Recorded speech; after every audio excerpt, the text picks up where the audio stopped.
What if I told you that once upon a time, a towering figure of bronze, reaching nearly 110 feet high, gazed over the harbor of a bustling Mediterranean city? This is not a tale from a fantasy novel, but a chapter from our own human history, the story of the Colossus of Rhodes. This is not just any monument, but one that becomes one of the 7 wonders of the ancient world, the Colossus of Rhodes. Welcome to History Huckster, peddling the past, one tale at a time. The statue is of the sun god Helios, a deity held in high esteem by the Rhodians. The story of the Colossus of Rhodes, one of the 7 wonders of the ancient world, begins with a siege that tested the resolve and unity of the ancient Rhodians. In 305 BCE, the island of Rhodes is besieged by Demetrius Poliorcetes, who is one of the Diadochi, the successors of Alexander the Great, and seeks to expand his territories. Demetrius, known as Poliorcetes, or the Besieger for his skill in siege warfare, brings a formidable force and a range of siege engines against the city of Rhodes. The Rhodians, however, demonstrate remarkable resilience and ingenuity in their defense.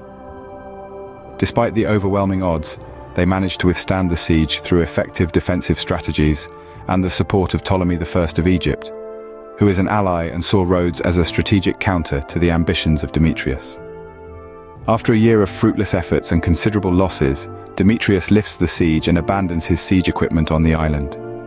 In a show of victory and gratitude to their patron god Helios, the Rhodians decide to build a giant statue using the abandoned materials and the wealth they acquire from selling the siege equipment left by Demetrius. Imagine the awe of the onlookers as this giant gradually rises to loom over the city, a symbol of their resilience and strength. The Colossus stands for only 54 years before an earthquake in 226 BCE causes it to collapse.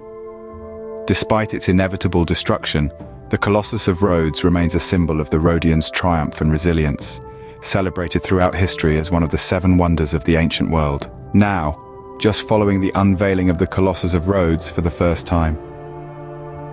Back around 280 BCE, Rhodes enters a period often described as halcyon years, marked by prosperity, peace, and cultural flourishing. During the 54 years the Colossus stands, Rhodes is a beacon of the Hellenistic world, its success buoyed by its strategic location along key trade routes between the Aegean and Eastern Mediterranean. This period is characterized by economic growth, advancements in arts and sciences, and the strengthening of its political and military institutions. Rhodes' prosperity during this time is significantly enhanced by its role as a major commercial hub. The island's commitment to neutrality allows it to trade freely with all corners of the Mediterranean. Rhodes is renowned for its school of rhetoric and philosophy, attracting scholars and students, and further establishing the island as a center of Hellenistic culture and learning. However, this golden era comes to a tragic and a violently sudden halt in 226 BCE when a devastating earthquake strikes Rhodes. The earthquake's impact is immediately catastrophic, causing widespread destruction throughout the city, including the collapse of the Colossus, which snaps the great bronze giant at his knees, sending him crashing over onto land. Beyond the immediate physical damage, the earthquake severely impacts the economic and social structures of Rhodes. The harbor is severely damaged, disrupting trade, and many buildings, grand temples, and monuments are destroyed, including significant portions of the city wall, leaving the Rhodians vulnerable to attack. Despite the calamity, the resilience of the Rhodians shine through in the aftermath. They quickly set about rebuilding their city, refusing offers from foreign powers to aid in the reconstruction of the Colossus. Instead, they focused their resources on the welfare of their people, fortifying the city and restoring its commercial capabilities. Over time, Rhodes manages to recover from the disaster, reasserting itself once again as a significant maritime and cultural power in the Hellenistic world. In the aftermath of the earthquake, the Rhodians receive an offer from Ptolemy I of Egypt to finance the rebuilding of the Colossus. Despite this, the Oracle of Delphi persuades Ptolemy to think otherwise, claiming the sun god Helios took offense to his Colossus in Rhodes and punished the Rhodians by causing the earthquake. Therefore, rebuilding it would be a mistake. The remains of the Colossus are left on the ground for over 800 years, a testament to the once great statue and a reminder of the power and unpredictability of nature. The story of the Colossus and the earthquake that brings it down continues to captivate the imagination of people around the world, symbolizing both human achievement and the transient nature of such endeavors. Hence, the remains of the Colossus lay untouched for centuries. Even in its fallen state, the Colossus continues to inspire awe. Visitors come from far and wide to see the ruins. It is said that few could wrap their arms around the fallen thumb of the statue, and its fingers were larger than most statues. Eventually, the ruins of the Colossus disappear from Rhodes forever. In the 7th century, specifically around 653 or 654 CE, the island of Rhodes faces invasion by an Arab force led by the general Muawiyah I, who later becomes the founder of the Umayyad Caliphate. This invasion is part of the early conquests following the death of the Prophet Muhammad, as Arab forces expand their territory across the Middle East, North Africa, and into parts of the Eastern Roman Byzantine Empire. The strategic location of Rhodes, serving as a crucial maritime and commercial hub in the Eastern Mediterranean, make it too valuable of a target for the invading Arab forces to ignore. The conquest acquires not only territorial expansion, but also secures control over vital sea routes and weakens Byzantine influence in the region. Regarding the remnants of the Colossus of Rhodes, which collapsed in that earthquake several centuries earlier, legend has it the invaders sold the bronze scrap metal to a merchant from Edessa.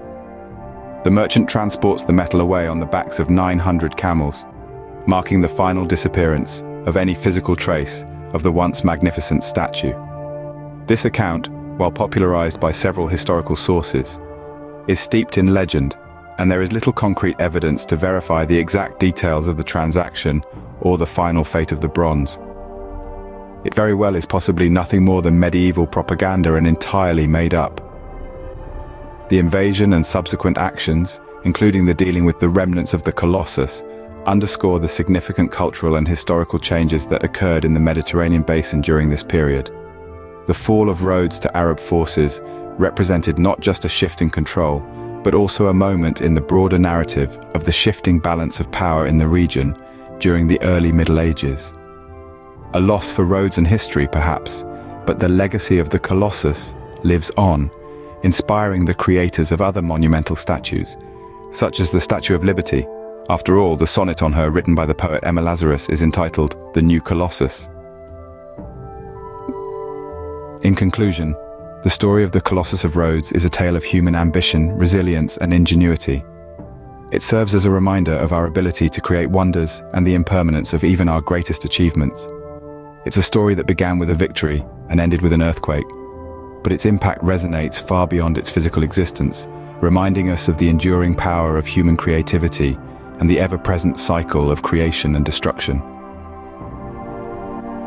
Travel back in time with History Huckster to an era where theatre is not just entertainment, but a mirror to the soul. Next time we're uncovering the life of Sophocles, the master playwright whose tragedies echo through the ages. In the heart of ancient Athens, amidst the golden age of Pericles, Sophocles transforms the stage with his groundbreaking dramas. From Oedipus Rex to Antigone, his works delve into the depths of human destiny, challenging gods and mortals alike. Sophocles, the innovator, introduces the third actor, expanding the dramatic possibilities and giving birth to complex character interactions. His genius elevates the Greek tragedy, making each play a timeless exploration of fate, free will, and the human condition. With over 120 plays to his name, Sophocles' legacy is unparalleled, his influence permeating the very fabric of Western literature and theatre. Yet only a fraction of his work survives, tantalizing hints of the profound insights that captivated ancient Athens. Join us as we step into the world of Sophocles, where tragedy, triumph, and the eternal quest for understanding collide. Discover the tragic poet who shaped drama and left an indelible mark on the story of civilization. Does the life and legacy of Sophocles intrigue you? Hit like, subscribe, and join History Huckster for more journeys into the past. Share your thoughts in the comments.